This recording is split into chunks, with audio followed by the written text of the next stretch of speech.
What's up, guys? Welcome back to another video. My name is JonJonTheWise. Now, before we start this video, I wanted to give you guys another invitation to our Discord server of Cyberpunk 2020 in Red, where we talk about anything Cyberpunk.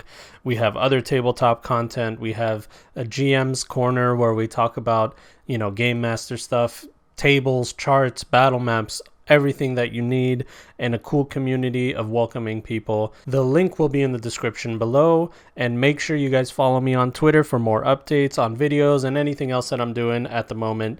Now let's get started. The Home of the Brave. There it is, The Home of the Brave by R. Talsorian. This is the source book that I've been reading recently, and I wanted to do a cool little report on it. And I gotta tell you guys, this is one of the best source books that I've ever read off the bat. And I know I might be biased because it's Cyberpunk, but I just loved it, everything about it. And I'm going to give you guys some information on it, give you guys my full report on why this book is so awesome. The Home of the Brave. It says down here, the source book for America in the dark future. Now, what is this book? Why is this source book so important? There's a lot of source books out there for Cyberpunk.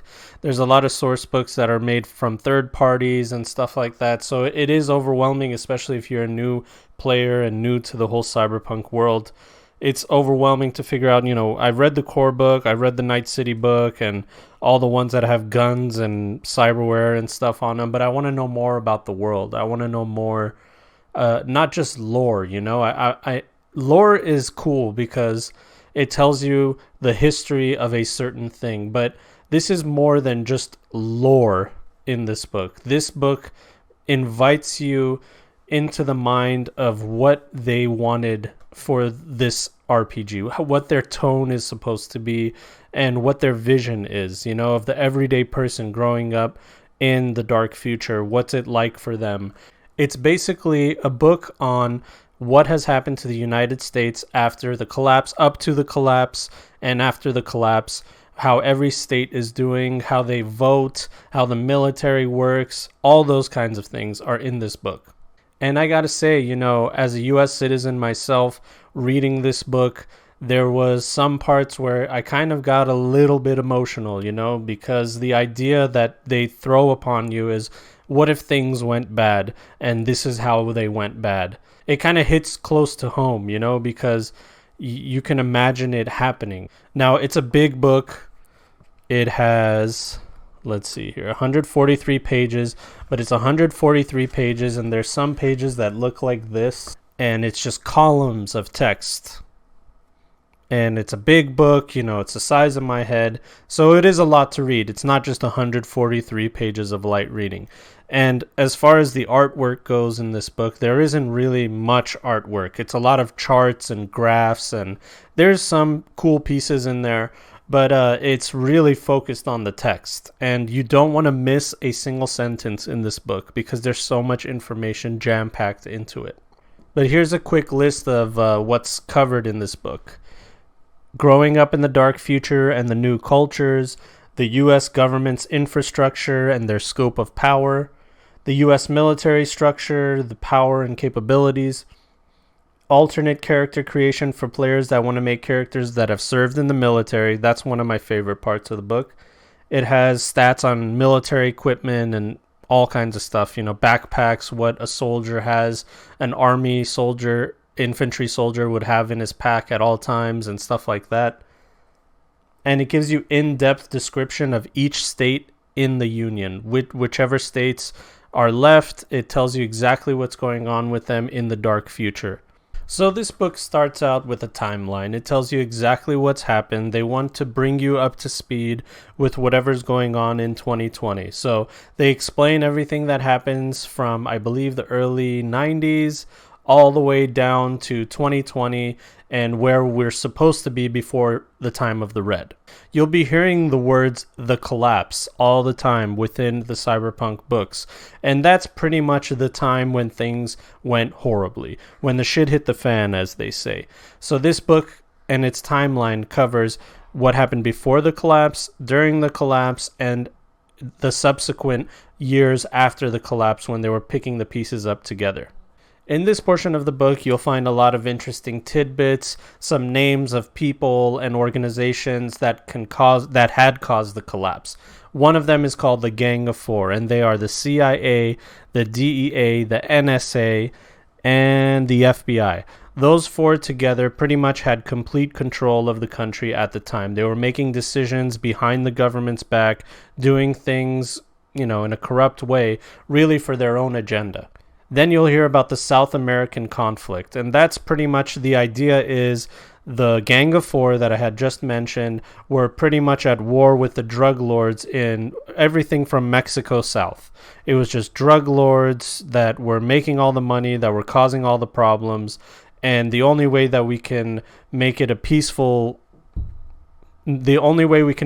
peaceful is by going after them.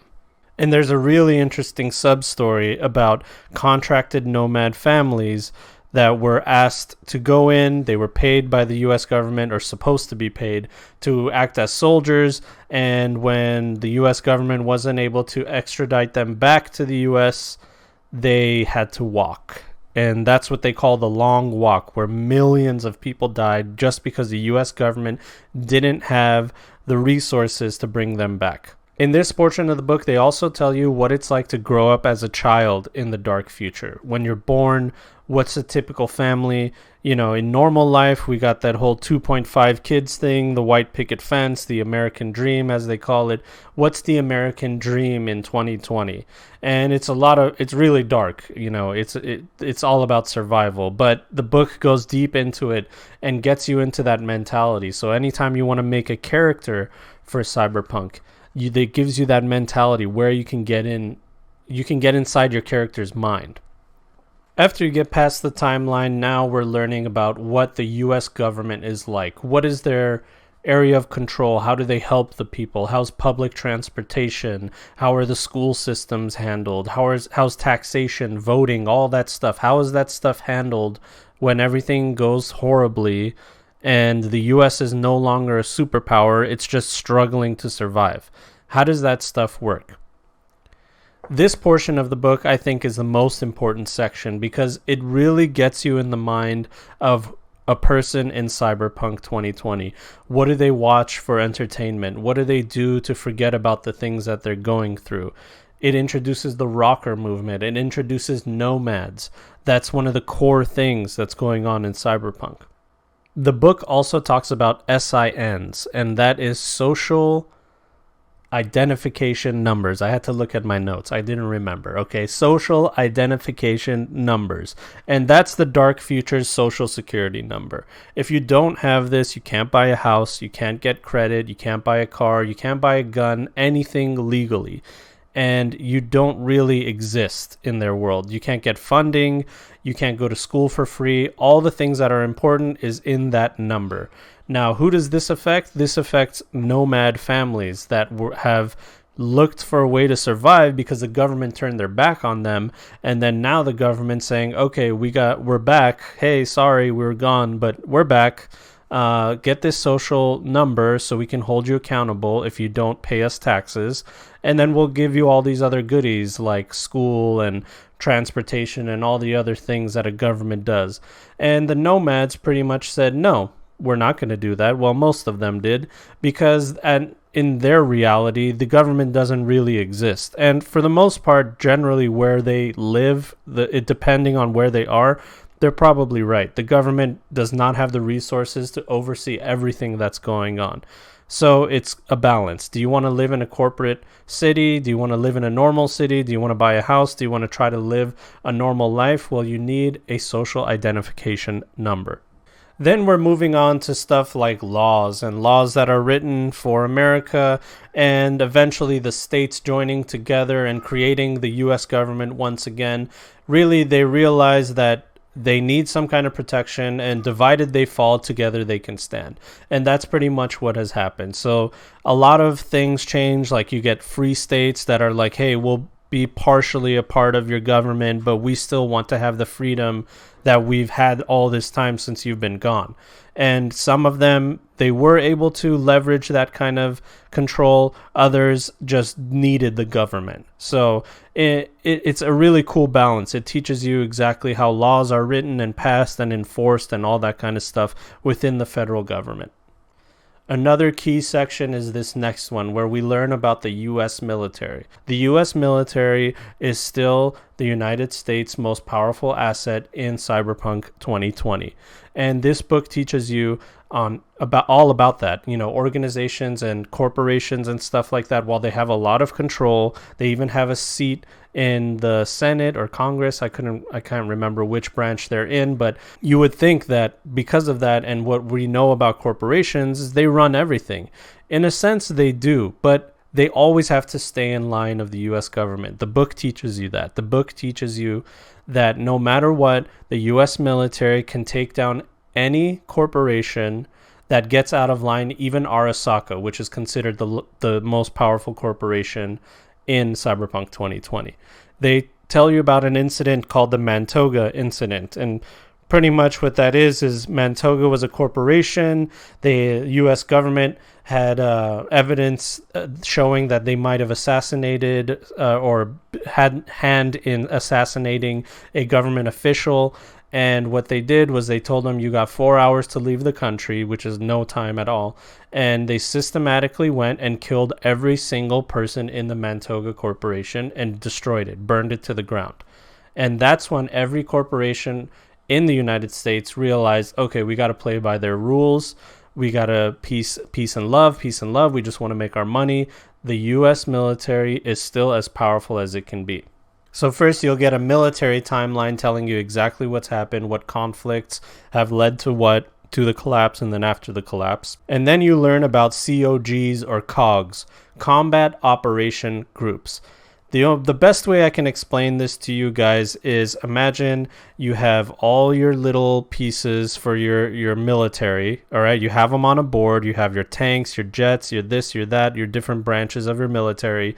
You send them into battle. You lose almost all of them. There's very little left over. You bring them back to home base and you think to yourself, okay, well, I need to regroup and put these guys together in a way where they can at least be powerful within themselves. So you have small sections of the military where they have tanks from the Marines, they have submarines from the Navy, and they have infantry from the Army, and they're one combat group. They have a name, they have a general, they're under one command, and it's a cluster. And these are combat operation groups. Now, what this happens is the hierarchy of loyalty has changed. You're no longer more loyal to your branch. You're more loyal to your combat operation group and your general. Then it's your branch. Then it's whatever else under that. Now, these combat operation groups, they vary, but they usually take over a single base within the United States. So you have Edwards Air Force Base, they'll be there, and then there's another one on the east, and there's a map of and everything in the book. It tells you exactly where these guys are at. There's even one combat operation group that split off and became a nomad group, which is called the Soldiers. That's in this book. They're just called the Soldiers. They decided, you know what, we're just going to take care of our own. We're going to live our own little society. We're a group of soldiers. We don't need anybody telling us anything. And really, the government couldn't really do anything about it at the time. And I'm sure that they even contract them out when they need help. It's like, take what you can. Your resources are limited. You have to pick and choose your battles. And that's what the United States is doing right now.